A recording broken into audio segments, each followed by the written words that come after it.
Hello everyone, welcome to Saurabh Sir classes, and this is Chinu Thakur Jaiswal.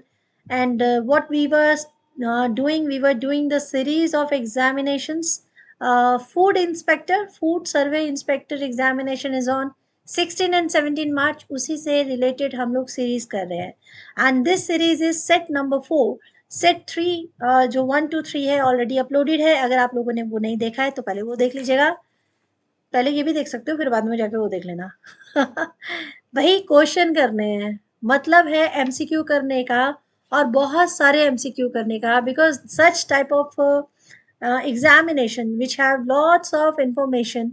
तो उसके लिए जब तक आप पीवाई क्यू नहीं डिस्कस करते हैं, अपनी एग्जामिनेशन की प्रिपरेशन अच्छे से नहीं करते हैं, तो this is tough to pass the such kind of examination, because they needs hard work plus smart work. तो दोनों करना पड़ता है. चलो स्टार्ट करते हैं आज का क्वेश्चन नंबर 31. अच्छा, अभी तो मैं ये सोच रही थी कि सीरीज 10 क्वेश्चन की लेकर चलते हैं, बट 100 क्वेश्चन है तो 10 क्वेश्चन का करेंगे तो थोड़ा शायद टाइम टेकिंग होगा. आप लोगों का क्या कहना है? अगर 10 क्वेश्चन ठीक है तो आप कमेंट सेक्शन में लिख देना कि हाँ ठीक है, 10 क्वेश्चन काफ़ी है. और अगर आपको लगता है कि नहीं 20 क्वेश्चन भी किए जा सकते हैं, तो वो भी आप प्लीज़ थोड़ा सा सजेस्ट करना. I need your suggestion, I need your advice. उसी के अकॉर्डिंग हम लोग अपनी फर्दर क्लास बनाते हैं, बिकॉज व्हाट यू डिमांड वो फुलफिल करना है हमारा काम. ठीक है, चलो 31 question. Troposphere is the hottest part of the atmosphere, because जब भी कोई क्वेश्चन पेपर सेटअप होता है तो उसमें ये जो ट्रोपोस्फेयर स्ट्रेटोस्फेयर, ये दो इंपॉर्टेंट जो लेयर है, वैसे तो लेयर्स तो सारी हैं, बट ये जो दो लेयर है इससे रिलेटेड क्वेश्चन आता ही आता है. तो यहाँ पूछा गया कि troposphere is the hottest part of the atmosphere क्यों है. तो इसको हॉटेस्ट पार्ट क्यों कहा जाता है? क्योंकि ये सन के बहुत नजदीक है. It is close to the sun. बताइए. There are charge particle in it, उसमें चार्ज होने की क्षमता है.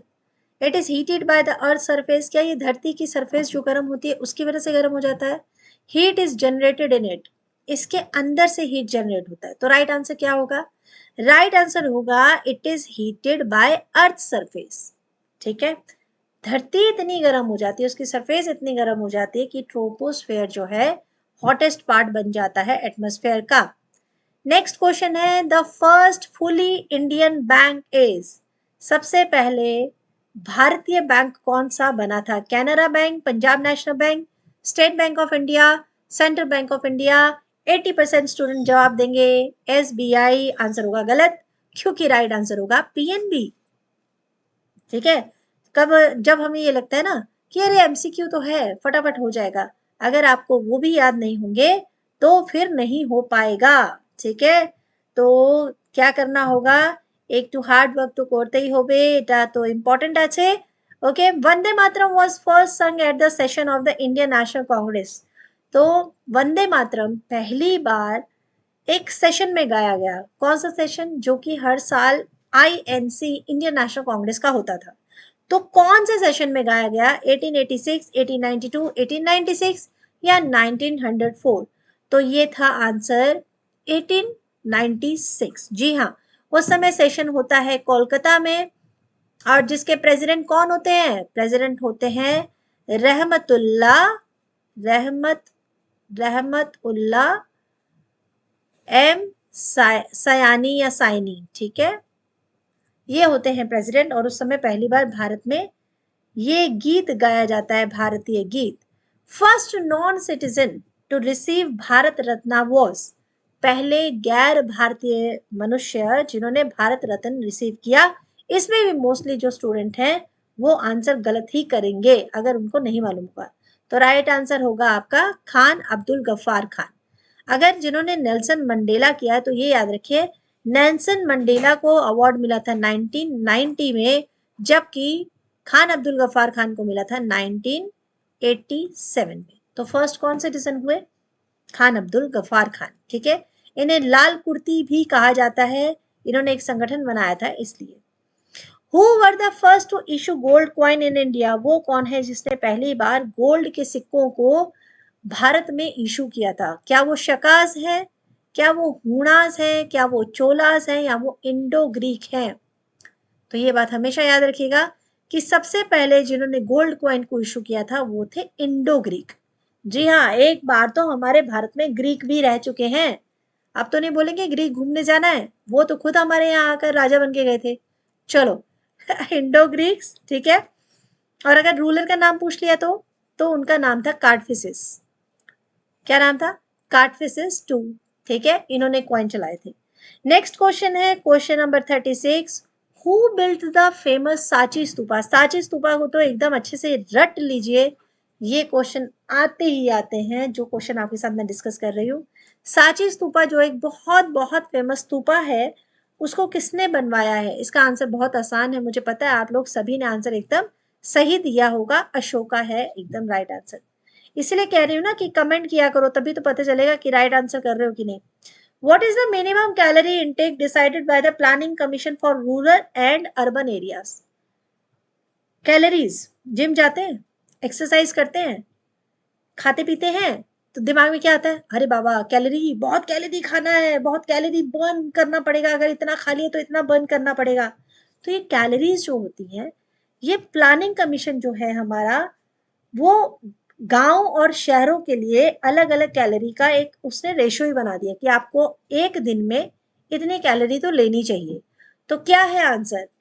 रूरल और अर्बन एरिया का कितना कितना इंटेक बना है?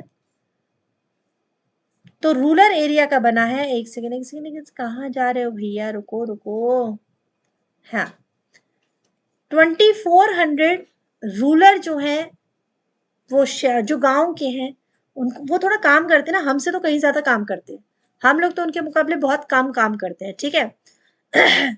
कैसे पता? अरे भाई अगर आप थोड़ा सा कलकत्ता शहर को छोड़ के लोकल ट्रेन पकड़ो और थोड़ा सा आसपास जाके देखो, कितनी ग्रीनरी, कितना अच्छा लगता है, ठीक है।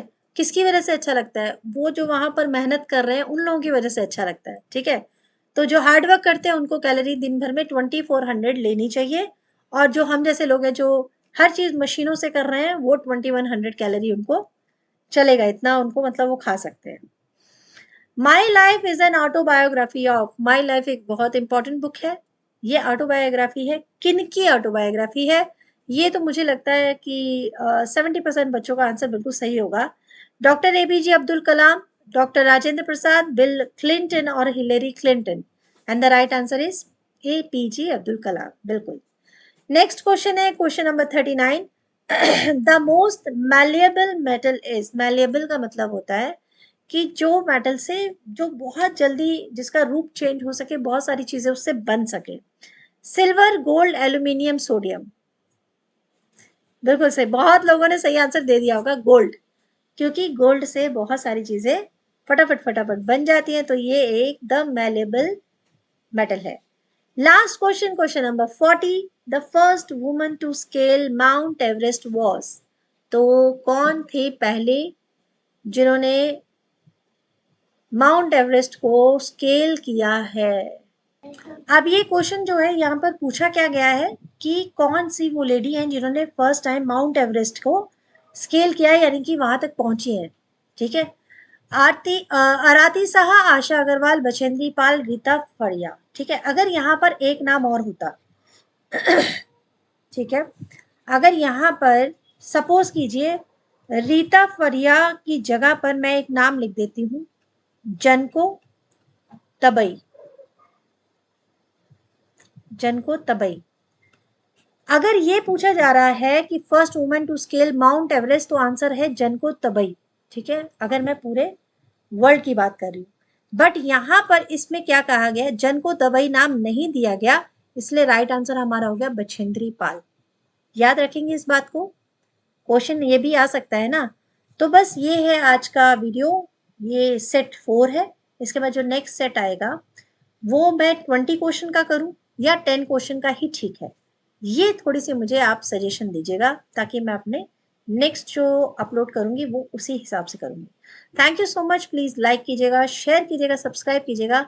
लाइक बहुत ईजी है करना, ठीक है। Okay, thank you, bye bye, good night, take care, मिलते हैं नेक्स्ट वीडियो में।